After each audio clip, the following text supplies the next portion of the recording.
Right, let's have a little dabble, see how we get on. Okay. Alright, mate. Hello and welcome back to another episode of the Silk Fitness Therapy Podcast. Today we're joined by Dr. Will from Macclesfield Chiropractic. Hello, hello.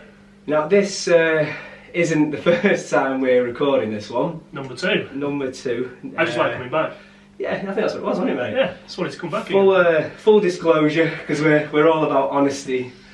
Honesty is the best policy. Somebody, I'm going to name no names, but myself, forgot to back up his downloads last time, and my MacBook died, resulting in me losing 3 hours worth of podcast, which included, unfortunately, Dr. Will. So the first time was an absolute blinder. Novice mistake. But I'm confident that today is going to be just as good. Good. So, can you run through us a little bit of your background, a bit of personal information, kind of like the lead up to where you're at now? Yeah, please, buddy. absolutely. So my name's William Hawthorne. I'm currently working at Macclesfield Chiropractic. I've been in chiropractic setting for the last 18 years. I got into chiropractic in 2000, doing my A-levels and needed to know what to do for a career basically, and to be honest, for a long time I was fairly adamant I wanted to be a dentist. I literally put all my eggs in that basket and was adamant I was going to be a dentist. I did all my GCSEs and geared my A-levels accordingly to become a dentist. It was my mother actually who said, you've put all your eggs in one basket, are you sure you want to be a dentist? And I was like, yeah, I think so. So anyway, she got me a book from the library at Macclesfield on different sort of medical, healthcare careers, and she just put it on the desk in my room, and I picked it up one day. Just as a gentle nudge. Yeah, exactly, hint hint. So I sort of fingering through the pages, just having a look, and came across a few different options. A few things I didn't really seem to be that interested in. For some reason I didn't want to go into medicine. Ears, they didn't seem to interest me that much. Eyes, they didn't seem to interest me that much neither.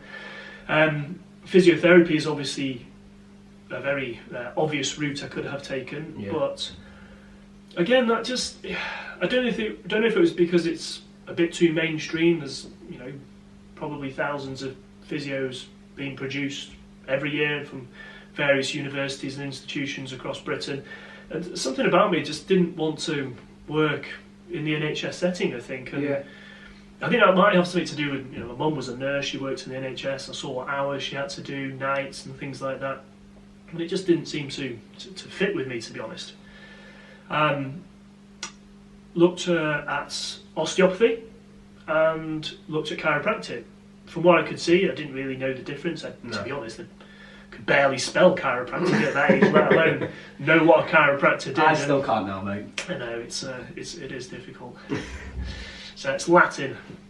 Oh, is it? Yeah, chiro, hand, practice, to practice. Oh, no way. Chiropractic. There we go. There we go, bit of Knowledge bomb Latin, dropped. bit of Greek. Yeah, nice. So, I didn't want to become an osteopath based on most of the studying was down in London. Okay. And I just didn't want to go to London for some reason. It didn't seem to float my boat either. So chiropractic, what's that all about? I thought. So I did some research, looked at what you require for A-levels, looked at the entrant requirement, and thought, okay, that looks interesting. It's sort of fulfilling an idea in my head what I wanted to do, but still didn't really know what a chiropractor did. Just knew something to do with the body and probably the spine at that time. Internet, remember, back in 2000. The whole dial-up. Oh, yeah, I lived in Reno, so dial-up in Reno, you just might as well not bothered. Oh, yeah. It would have been quicker for me to go on the bus to Macclesfield, to the library, got a book, got back, and the dial-up would have still been like, thinking. Yeah. So anyway. Don't miss that sound it used to make. Got the yellow pages out, as you did back then. Literally yellow pages. Chiropractor in the area was Wilmslow, that was the nearest one, there was nothing in Macclesfield. And I rang up a clinic in Wilmslow and said, I'm a student, I'm doing my A-levels, is it alright if I came down and observed? And he said, yeah. I think it was a Friday afternoon, 5 till 7. Went down there, sat in his chair, he had this weird looking bench in front of me, spine everywhere, bits of information on the body and the nervous system, and I thought, well, this looks interesting. again, didn't really know what chiropractic was. So he started explaining a few things as a patient arrived, and he started doing these muscle tests. And he said, "What do you think I'm doing?" I said, "Testing how strong the muscles are." And he's like, "Yeah." He says, what makes your muscle contract?" I was like 16 years old, I had no idea. And he goes, "Have you heard of your nerves?" I was like, "Yeah, nerves." He goes, "Where do your nerves come from?" I was like, "Spinal cord?" He's like, "Yes." I was like, "Okay, I've done a little bit of biology at school." Done a bit of biology at school. Got a bit of a roll. Yeah, I was like, he goes, where does your spinal cord come from? I was like, the brain? And he's like, "Bingo."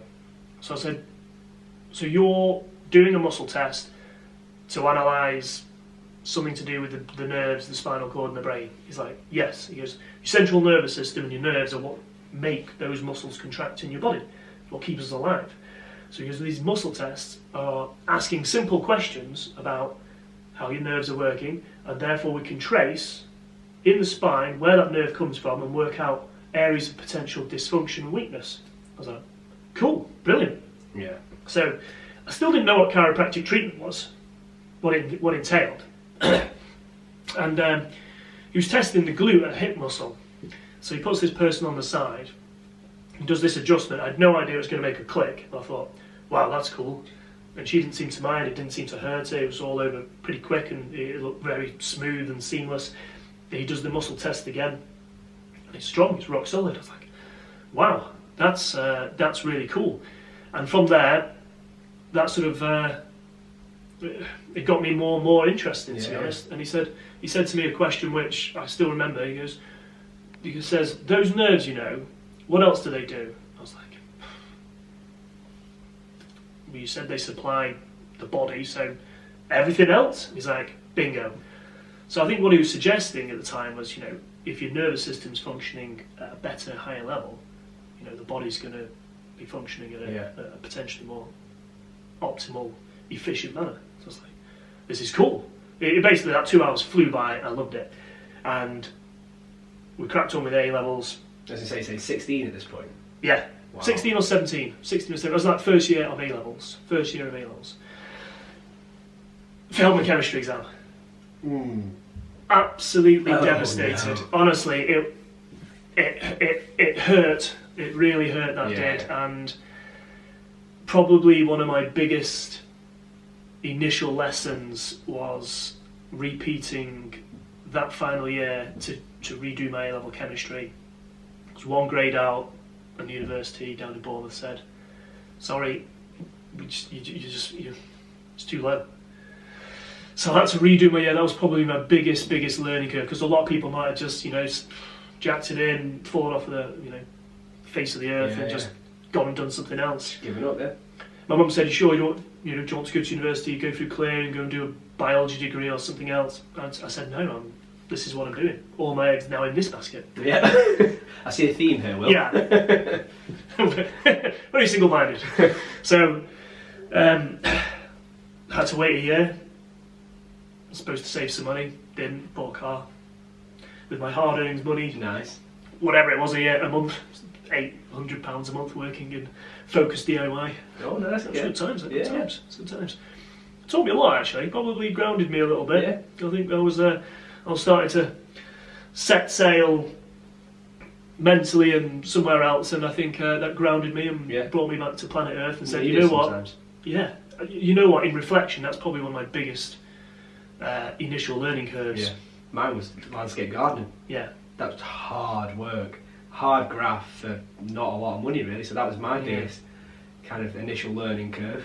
Yeah, exactly, and it sets you on a path that you actually want to go on. But learning discipline made me mentally grow up a bit more. Yeah. And so I eventually got to university, got the chemistry that I required, and they let me in at the Anglo-European College of Chiropractic in Bournemouth the following year. Finished my degree, absolutely loved it. Yeah. Got into playing rugby and things like that, and really started enjoying the physical aspects of that and the social side and being part of a team and the camaraderie that goes hand in hand with that, and I had a really good time. I graduated and I've worked in a few different clinics over the years. In Sheffield, I worked in Macclesfield and Congleton for a little bit. Edinburgh, that was a really good experience working in city centre. Yeah, I can imagine. Then came down, started working in Sale, and then we set up the current clinic where we are now still, 5 or 6 years ago.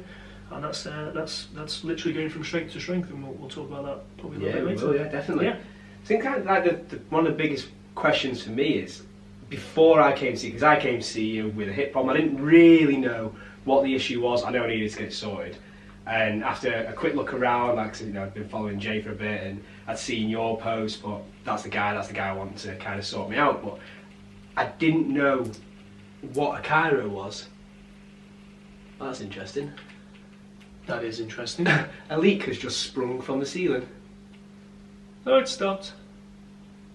That's a bit weird, isn't it? Anyway, yeah, I didn't know what a chiropractor was. So can you kind of give us a brief overview of what a chiropractor actually does? Yeah, that's actually a really good question, and you could go on the internet and you potentially find multiple different answers to what a chiropractor is. Yeah. Some will look like they are a physiotherapist who just manipulates spines. Some will be only adjusting and manipulating the spine. To me, I'll just explain how I feel about chiropractic. So chiropractic is, firstly, you're looking at the spine and you're looking at the effects of the nervous system on your health and your overall bodily function on your health. So when we look at the spine, if two bones are not moving particularly well, so if you visualize a spine, and imagine you take two bones out of that spine. Now together we call that a spinal segment, and those two bones will move through a range of motion, one in relation to the other. Can you appreciate that? Yeah. They're separated by a disc and some joints. Yeah. Now, inside your joints, they are packed with different sensory nerve endings, which are constantly telling your nervous system, your brain, your spinal cord, how things are positioned, how things are sitting, how things are aligned, how they're moving, what range of motion they're going through or not, and if they're not, to what degrees, the specifics. So, when things aren't working, when it's dysfunctional, stiff, stuck, misaligned, subluxated, whatever you want to call it, those nerve endings inside your joints are going to be telling your nervous system exactly that. Things aren't quite right. So it's going to react to the nervous system to try and fix it. It wants to fix it, it wants it to be well, it wants it to recover, it wants it to heal, etc. So the first thing it's going to do is going to stiffen those muscles up. Yeah? Yeah. So it's going to stiffen those muscles up. Second thing it's going to do, it's going to create inflammation, because inflammation is a first line of defense. Inflammation is, imagine a soup of chemicals. Some of those chemicals will promote healing. There'll be an increase in blood supply, so it'll stimulate an increase in blood supply to the region for healing. There's going to be different types of chemicals released to promote different tissue regeneration and reorganisation if you've had like a small tear or a strain of that nature. And there are some chemicals in there which are going to stimulate the nerves for pain, so you get pain. Yeah. And that's an important process, because if you get sore, it's your body telling you to just, that's not right, that's not correct, that movement's not right, and telling you to slow down and get something fixed. Now, there's something that we've found, another layer of dysfunction can be added to this in a chronic pain syndrome. We're not quite sure why it happens, but we just know it's happening. For some reason, when a problem still exists, say in the spine, over time, your brain gets a little bit disorganised in how it wants to look after it. Okay. And over time, it actually starts to almost neurologically inhibit your muscles, so your muscles become weak. Right. That's probably one of the reasons why when you came to me, some muscles were fine, some muscles were a bit weak. Yeah.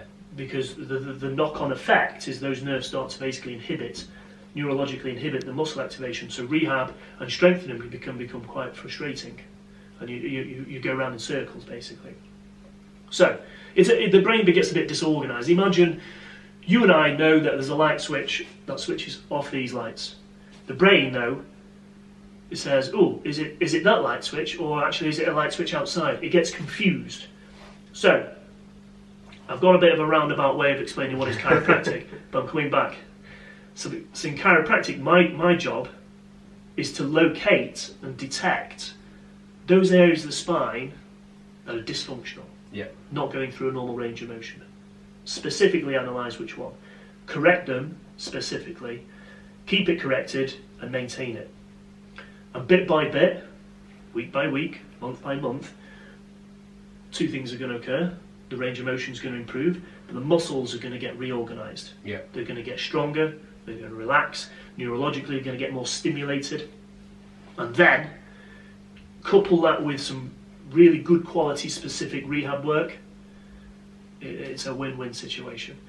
Because your spine and your nervous system are getting reorganised, your muscles are getting re-stimulated, and with the rehab, the muscles are now really more primed and charged and going to contract more efficiently, so you literally go from strength to strength. Amazing. Excuse the pun. What would a typical trip look like to the chiropractor? So say from first visit, as soon as you walk through the door on session number 1, can you talk us through the process of what happens? Yeah, absolutely. So when you come to the clinic, you're going to fill in a new patient consultation form.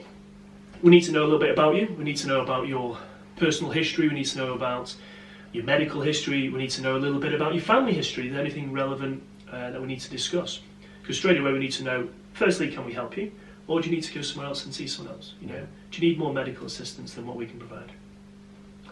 So once you've gone through a history, we're going to ask you lots of questions about how the problem started and its course, how it's progressed, or what sort of interventions you've had during the time of a problem. Because most people, let's be honest, are going to present with a problem, a pain, a dysfunction. Not many people come in. We do get quite a few actually, just come in and say, I want a bit of a spinal check, and that's brilliant, they're great clients as well.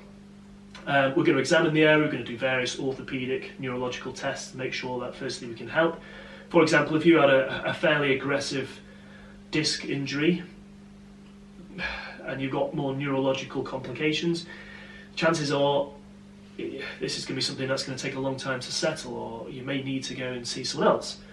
So we'll work out if we can help you firstly, and if we can't, we'll always show you the path where we think the right help is available.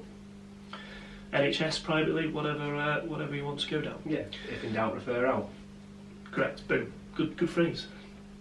Yeah. So then we'll go through a report of findings, and we're going to sit down, we'll tell you what we found, we'll tell you exactly how we can help, how you can help yourself, that's very important. How long it's likely before you start seeing improvements, like short term, long term. The body is a long term entity. Yeah. And if you're happy with everything at that stage, we'll start getting the spine looked at and getting you corrected there and then. Yeah, because it's not a quick fix, is it? Depending on what the extent of the injury is. If you come in with an acute muscle strain, you've got an acute muscle strain, and the likelihood is I'm going to say you've got an acute muscle strain. However, I found a few other things, X, Y, and Z. The acute muscle strain is probably going to be gone in 2 weeks, whether you come here or whether you just go and sit at home, because that's your body will heal that. We've all had those. Chiropractic for an acute muscle strain, physiotherapy for an acute muscle strain isn't necessary in some situations. It's going to fix. Your body will fix it. I think one of the things that I noticed with you in particular was how there was no kind of... you didn't tell me not to do anything. Yeah. Because I came in obviously as a powerlifter, I had a competition coming up, and I was a little bit worried that I'm going to come in, he's going to assess me and he's going to go, you're fucked, no you lifting. Can't do anything, no lifting for you. But you didn't, you worked around it, you kind of, like I said, go back to the family history and the personal history as well as getting to know the client. You knew that telling me not to do anything, that's not going to help me. I've got a competition coming up, you had to, effectively, you were getting me ready for my competition. Yeah, you have to work with the client. If you've got an elite level athlete, or if you've got a little old lady, you work with the client and you work with their goals. Yeah. If your goal is to maintain powerlifting, become better at powerlifting, more optimal, avoid niggles and strains because you're putting your spine and body under huge loads, You know, why would I tell you not to lift? Yeah. You have to work with you. You know, it's futile, in my opinion, to say don't do that. And you know, movement's key. Yeah. Movement's health. Movement's life. You know. Yeah. It just so happens that you're moving with fairly large weights. Yeah. I remember once when I was like, back when I was younger and I was doing a lot of boxing and Thai boxing, I strained like my groin or something. I thought, you know, it'll heal itself, it'll get better, blah blah blah. It didn't. I was probably 15, 16, so I didn't really know anything other than a doctor. And I'm not going to start slagging off doctors by any stretch of the imagination, but when I went to a GP, place as well, like the rest of us, exercise, but I see a lot of shoulders, see a lot of hips. Not a big fan of knees, if I'm being honest. no. Knees are a tricky thing. Yeah, I guess what would you, in terms of a knee, yeah. Right, if you just twisted it like a sprain, yeah, we can do a bit of that. You know, actually, the relationship between the tibia and the femur, if you twist it and you just sort of basically sprain the joint capsule, we can actually do a little bit of manipulation, adjustment on that to actually help that quite easily. But if you've done more to it, like a ligament, a meniscus, they just don't like healing quickly, unfortunately. No, yeah. And if you get a nice chronic kneecap tendinitis, again, it's quite a long journey to change that, unfortunately. But so I'm not a big fan of knees, and if anyone comes to me with knees, I normally recommend someone else, like a local physio, or get you guys to. I'll say this looks like the issue. Can you write them a program which would be better suited for their rehabilitation purposes at this stage? That's what I'm more about when it comes to knees. But yeah, we see a lot of kids. I've got quite a big passion for the developing adolescent. They kind of seem to be missed medically. You know, we use the word growing pains, and it's kind of a term which allows parents and medical practitioners to sort of just say, oh yes, your child has some degree of back pain or a knee issue because they have growing pains, it will pass. And the chances are it might. But let's think about, what if that child is in the sports arena? What if they've got a gift which could potentially put them on a path to a more elite level, but they've missed that rather critical time frame because they've had a niggle. Yeah. An Achilles niggle. There's a very critical time in that teenager's sort of sports journey where they can make it or very much not make it, and just don't get picked up. So I feel for that group, and I've got a big passion, probably because when I was a kid and I used to do a lot of competitive running, I was plagued by Achilles tendinitis. Plagued when I was like between 11 and 14. And had I known now what I knew then what I know now, I'm fairly confident we could have got rid of that, and I would have got fitter and stronger and carried on. Instead, what did I do? I dropped out. Yeah. That, or I guess they could start building on dysfunction if they do carry on trying to train through it. Yeah, I had Achilles tendinitis, and do you know what I was recommended to do? That's it. Stretch my calves and rest. Nice. Just stretch them. Okay. I'm like, well, it hurts when I stretch them because I'm stretching in a sore tendon. Because you stretch it more. Yeah. You're not stretching it well enough, William. Right. I'm 12 years old. What do I know? So, yeah, actually, there's a lot we can do for a child. You know, one leg might be growing longer than the other, and that is a growing problem. You know, one femur's longer than the other. One growth plate is accelerated quicker than the other. So, what's an easy solution to do for the time being? It's knocking out the back, causing like a secondary twist or scoliosis. Do you know what an easy thing to do is for the time being? Give them a little heel lift. Yeah. Give them a heel lift for 6 months, 12 months. When it balances out, take it away. Off you go. Sorted. Simple thing. Just balance them out. That, and you're good at hiccups. Yes. Yeah. My first, was it my first? I think my first treatment, maybe second. It might be my first proper treatment. Came in with my daughter, my fiance, because Ella was fascinated by what you were going to do to me. She was like, he's going to twist you up, isn't he? I was like, I don't know, I've never done this before. He's like, he's going to make things pop. It's like, yeah, he might do, yeah. So she wanted to see it, brought my daughter. She must have been, maybe 6 months, maybe at the time, I think. I don't know, I'm asking you, it's my daughter. It's your child. Come on, mate, help me out. So brought her in, and she got hiccups.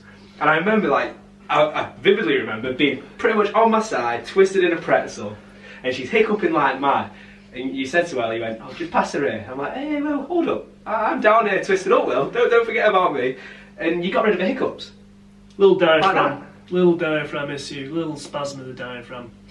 Quite normal with feeding and things like that. Blew my mind, that did. A little bit of a diaphragm spasm. Yeah. Yes, one of my wife's nephews on holiday, he would have been 6 months old and he hadn't been for a poo for about 4 days. Ooh. So as you can imagine, he was getting a little bit backed up, a little bit upset. And I said, "Do you want me to have a look at your child and just see if there's anything going on which might be interfering with some various nerve pathways or whatever?" And they're like, "Well, at the moment, if he's going to do anything positive, I'm all for it because the child is literally about to have an internal meltdown." Yeah. He was not happy. He was not happy. And I was like, "Is this normal?" Like, "No, this is not normal. He's regular and his personality is starting to implode." Yeah. I said, "Well, if I find anything, just to let you know, within 3 or 4 hours, it's going to go big time." Yeah, shit is literally going to hit the fan. And all I found was actually his pelvis, his sacrum, which is a little triangle bone between the sort of mouse's ears that sits right at the bottom of the spine in the pelvis. There was a little bit of an issue with his sacrum. So I said, "Look, that's the only thing I can find. Maybe there's it's causing some sort of irritation. We'll see what happens." Literally 3.5 hours later, done. Yeah. So that was quite cool. Yeah, but that was fun for him. Yeah, well, I made sure I wasn't there. Yeah. I was going to ask you as well, like, when somebody first walks in to see you, can you sometimes just know instantly?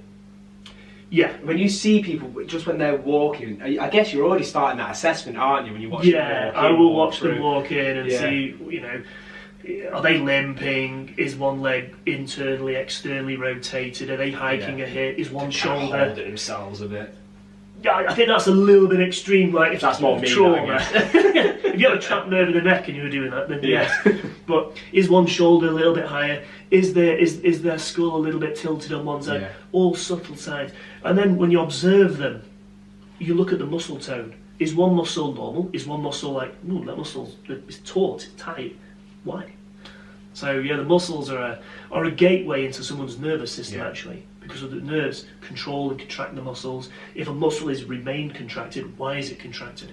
And if one side's normal and the other side isn't, why again? Yeah. Could be a simple thing. If you're an office worker and your shoulder is always like this, or you're a driver and your shoulder's always like this, yes, that side's probably going to become rock solid and overused, and you get a classic repetitive strain injury. However, if that's not the case, and they've irritated a joint and nerve in the neck, and the nerve controls that muscle, has tightened it up, we can trace it back and go, right, well, that nerve comes from here, so it's going to be this. Yeah, pinpoint it. Basically. Do you find yourself, like, when you're just in the gym working out, you're looking at what other people are doing and thinking, ooh, they're close to hurting themselves. Ooh, what you know what? Doing? I try not to. Yeah. If someone's doing something really daft, like the classic deadlift or squat or clean technique, which requires good range of motion from your feet upwards, and you're better learning good technique before you hit the weights and can carry on with that horrific, appalling technique. Yeah, I would. If I knew them, maybe like, have you tried this? Yeah. If I didn't know them, I might be like, oi, can you just have a word with that, because I can't look at that. I can't be seen. I'm like, you either give them my card or you please fix that, because that technique, I can't look at that. I found myself, when I was training to do the sports massage, I remember whilst I was like in training, I remember just like kind of looking at people, not necessarily when I was coaching them as much, because obviously you're always watching when you're coaching, but just people in general with the daily movement, thinking, that's a future client, that. That's a possibility. Yeah, definitely. Yeah. Do you have to stop yourself though now, yeah? I'm more disciplined, yes, because no one really wants the smart arse sticking their nose into someone else's business uninvited. Yeah. It's taken me a number of years to work that out. I'm a little bit slow on the uptake. I'm not all very single-minded and just charge on in there and because I can't help myself. Yeah, tell them as it is. I'm better with family now as well in that aspect. I used to stick my oar in Oh. where it wasn't required, but that's a different chat. I've got better. Yeah, I had a thing I swore I'd never train family. I'd never coach family. I'd never help family with nutrition, because if they weren't doing it, oh god, it used to frustrate me something wrong. But now I think, no, it's not my problem, not my issue. Go to someone else. What are the kind of different treatments that you do? Because it isn't just manipulation, is it? There are other avenues you explore. Yeah. So, as a rule, if you do need your spine looking at, we're going to do something called an adjustment, a chiropractic adjustment. That's our word for sort of manipulation. But we're not just going to go cracking everything in the spine which feels a bit stiff or tight. Yeah. Where's the specificity in that? There's none. We're going to look at the key areas, and that could only be 2-3 parts of the spine and pelvis. Yeah. And just work on them specifically. If you've got a tight muscle, like I said before, if you keep getting a repetitive strain to a muscle, and that's the part that's throwing out the spine, rather than the way round, yeah, you're going to look at that. Excuse me. Why would you keep hammering on the spine when you've got a repetitive strain to a muscle? It's the wrong way round. Yeah. So the first thing you've got to work out, obviously, is what started first. Where's the cause? Where's the root? And address that. So we'll do trigger points. We'll do some muscle work. Might even do some acupuncture. Well, we can't call it acupuncture. Dry needling, technically. If people consent to that. Excuse me a minute. That's all right, mate. And then the other thing that I really encourage is rehab. Yeah. It's difficult getting everyone to do rehab. Yeah, it's kind of the whole, you can give them the tools, they have to use it. Oh, it can be infuriating at times.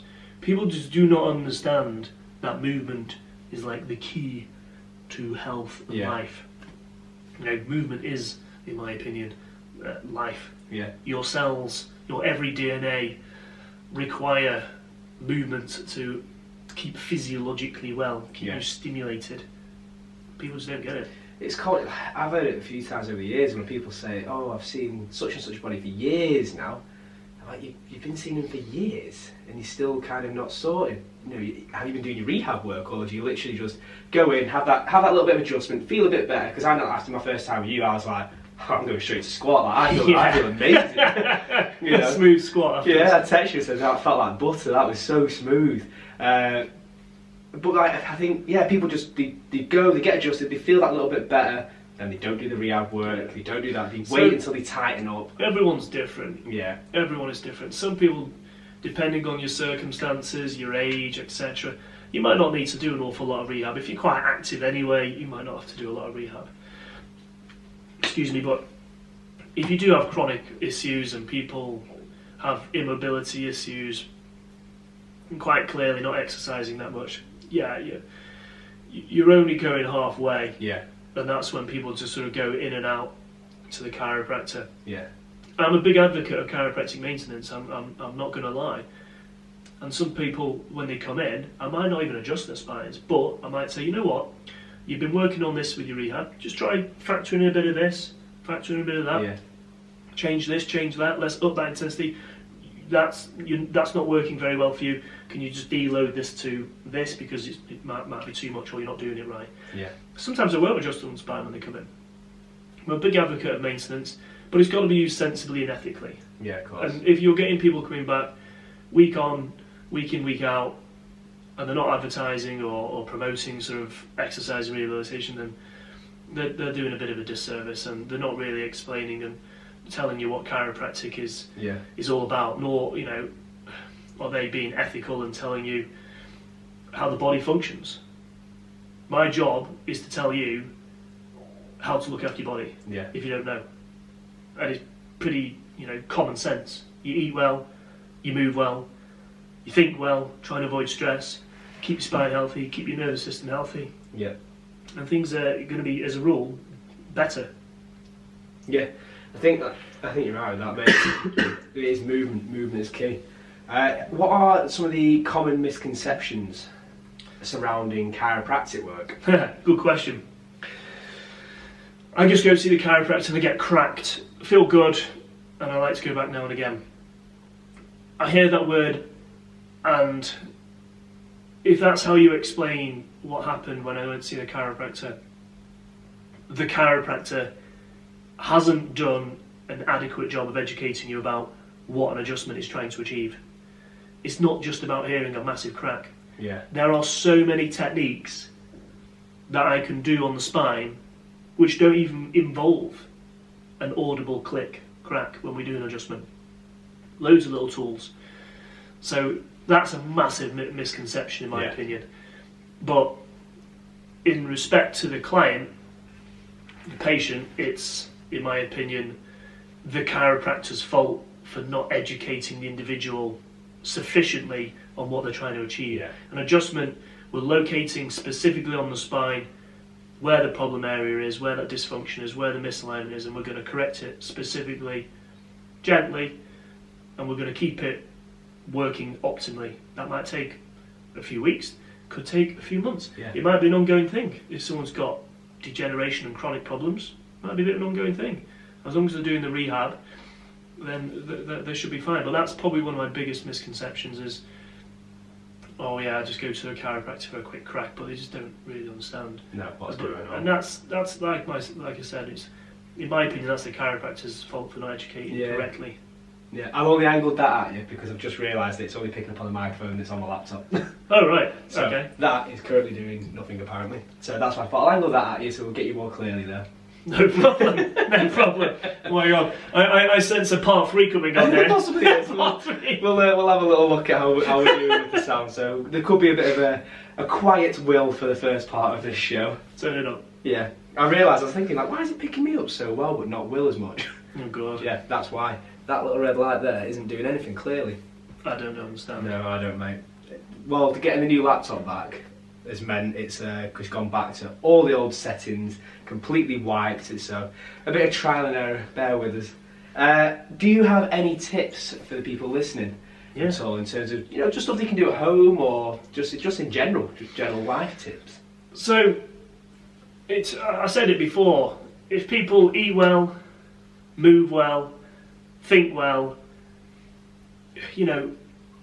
that's going to improve your health dramatically. If you eat shit, expect your body to get inflamed. Become overweight.